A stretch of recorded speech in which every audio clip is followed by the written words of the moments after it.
Career progression myth: why there's more opportunity than your technicians realize. Join passionate automotive trainer and coach Andrew Uglow as he dives into the complaint that automotive offers no career progression for technicians. In this episode, you'll learn why the traditional apprentice to manager path isn't the only option, how automotive skills translate to countless other industries, and discover the difference between career progression and personal development.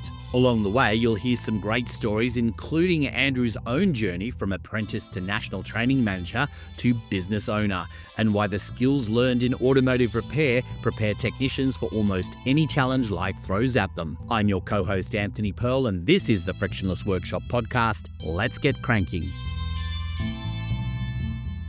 Andrew, let's talk about this whole idea of career progression. Is there enough career progression for technicians? What does the progression even look like? Where is it that they start? Where is it that they want to go to? Is it even the same for everybody? How do you actually encapsulate that whole idea? Because there is a perception, I gather from the feedback you've had, that there isn't enough progression. This is a mixed basket. And I go back to the expectation of the individuals. What are you actually expecting? Like, where do you want to go? Do you want to become dealer principal of a dealership?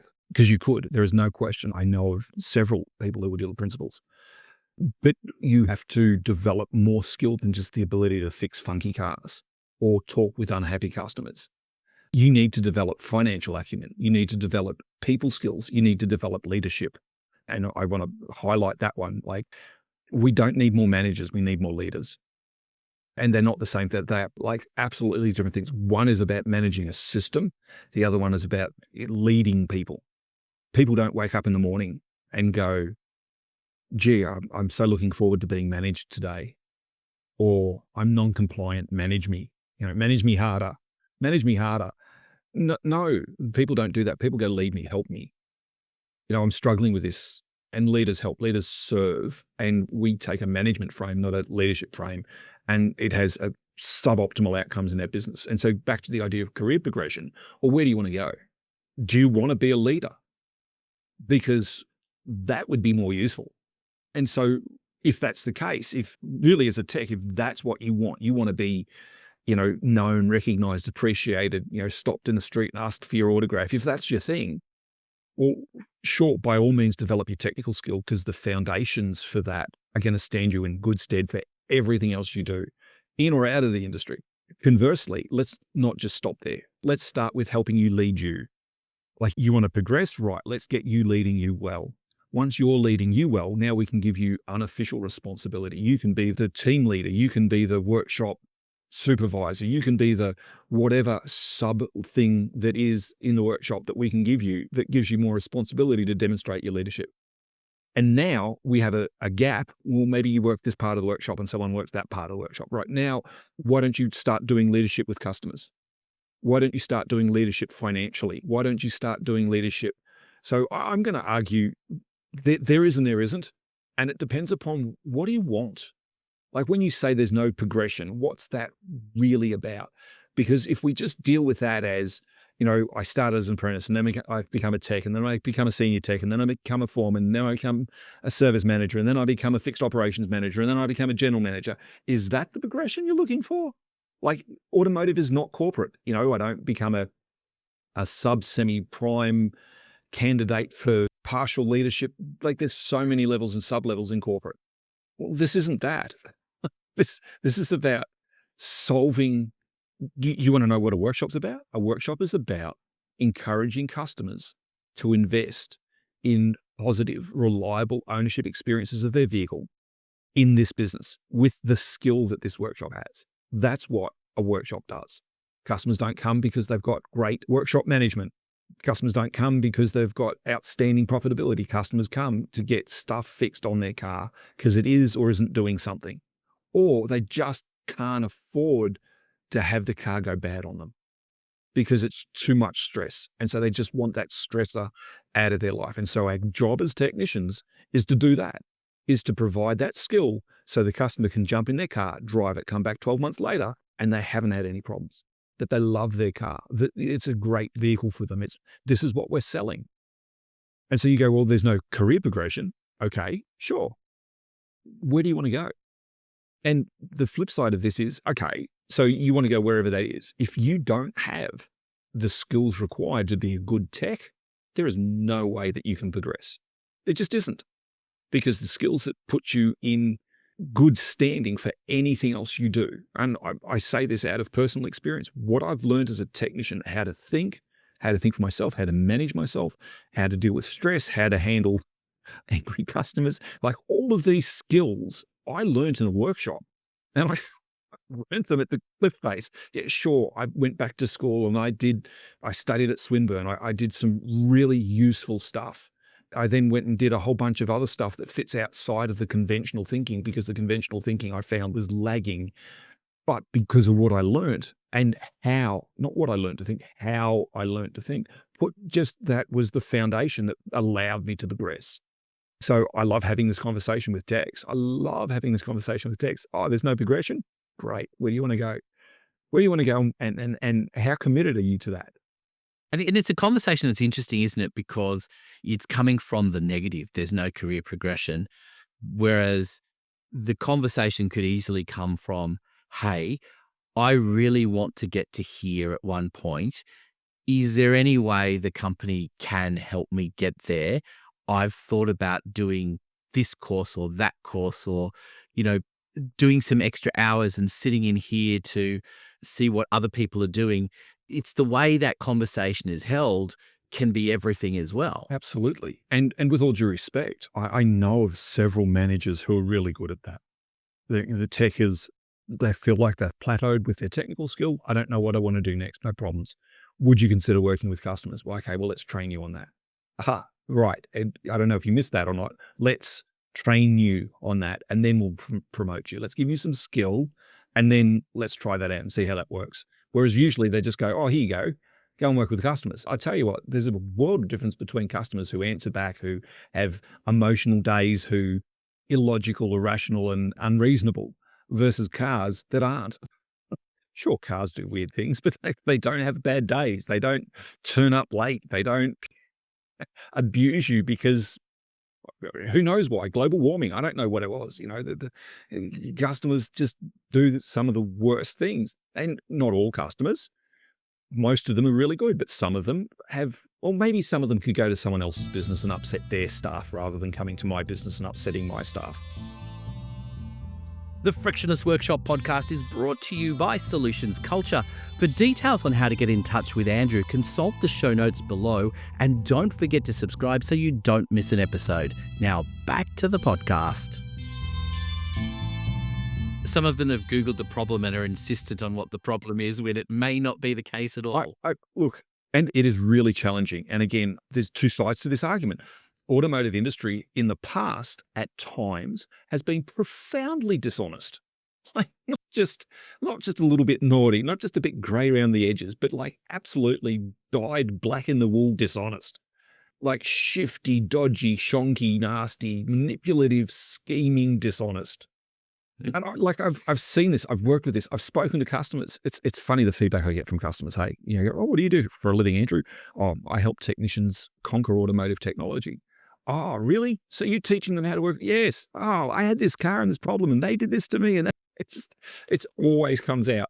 And I love it. I absolutely give me feedback. Let me know how we're going. I think it's fantastic. And so we have, as an industry, as individual businesses, we have opportunity to improve. Customers pay us money. They don't make us money. They pay us money. And so we need to look after them. That's only fair and reasonable. We need to give genuine value for what we do. Conversely, though, customers could be, what's the word I'm looking for? A bit more open at times. And the reason they Google and go to forums and chats and stuff is they're trying to find information, because information is power, knowledge is power. They've been handled in the past and they don't want to get handled again. And sure, maybe they're trying to solve a problem, but at the same time, be open, particularly at a dealership level and even independent workshop level. We have access to information that you don't.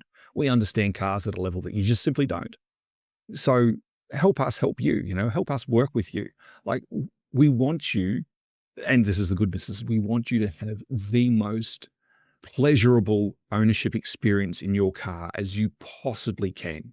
We don't want you to have a second thought about the reliability of your car. And so in order to do that, we need you to invest in the skill in this workshop on your vehicle. And this is how we believe it should happen. And take that on board, Sure, it's about the money. Don't get me wrong. We're not a charity.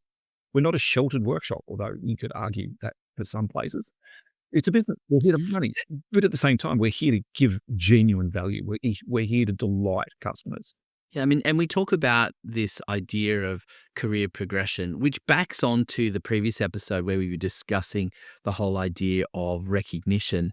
And I think there's a bit of a gap there, isn't there? Because this interaction with the client doesn't happen as much between the technician and the client. They don't necessarily know what's going on. So there's not necessarily an opportunity for recognition to follow through, and therefore the opportunity for that to be recognized as being there, something that they've done, and therefore get some career progression as a result of it. And I had this personally just recently where I had my car and I was on a longish journey and the warning light came on. Yeah. And an engine warning light. And I'm like, I don't know. And I was on the freeway and I managed to get to the destination, even though I was losing some speed at times, get to where I was going, pull out the manual as you do. What does this actually mean? There's the question. It said, and so the interesting thing was it said, it might be that you haven't tightened your fuel cap. That can get rid of the problem. Well, that's an easy fix. I can get out of the car and I can do that, did that. No, that didn't do it. And when you eventually was in touch with the dealership and said, what's going on? Oh yeah, you shouldn't drive it much. Bring it in. We'll look at the problem. The short version of the story is I went to the dealership, couldn't get in there for 2 weeks, got in, even though I still had to make some other trips with this engine warning light coming off and on, get in there. And I waited in the dealership from 8 o'clock in the morning until 2:30 in the afternoon when they said to me, oh, I'm really sorry, sir. We didn't get a chance to have a look at your car. Can you bring it back in a few more days? But what's really interesting, and here comes the good bit, I bring it into the dealership the next time and I didn't have to wait too long to find out that when they did eventually look at it, all it needed was new spark plugs. Right. It was a very quick fix. Well, that was good. Right? Which was great, right? And it was great that it was done that way. But the interesting thing for me is I'm left with the sour taste because it took so long to get to that point. But on the other hand, I want to actually recognize the technician that went in there straight away and fixed the problem in no time at all. So whilst I'm negative about the fact that the whole management process took too long, but the actual recognition that could have happened for that technician to say, you identified that problem really quickly, you fixed the problem, I would love to give you some recognition for that. And that opportunity actually wasn't available to me as the client to be able to do that. Yeah, they do send a feedback form, but technicians don't always see that. And going back to the idea of progression in a business, and particularly in automotive, well, let's put on our comparison hat and go, well, how much progression is there for plumbers? You want career progression as a plumber? What's that look like? You want career progression as a chippy? What does that look like? You want career progression as a HVAC technician? What does that look like? I go back to the idea of what are you actually looking for? And with progression, I think often, certainly been my experience, that they confuse the idea of recognition with progression, and they confuse progression with development. And really what we're looking for, what they're saying, and again, test by asking, well, you're looking for progression. Do you want more responsibility or do you want more development? Do you want to be better at what you do? Do you want more skill? Do you want broader skill? Like, what are these things? And not always, but often, and it does depend upon the person, but very often I find talking to techs, they go, actually, no, it's the development.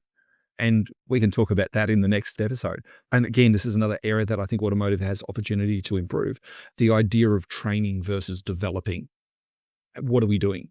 Because developing is about planting people, growing people, as opposed to training, which is about producing a financial outcome, speed and efficiency.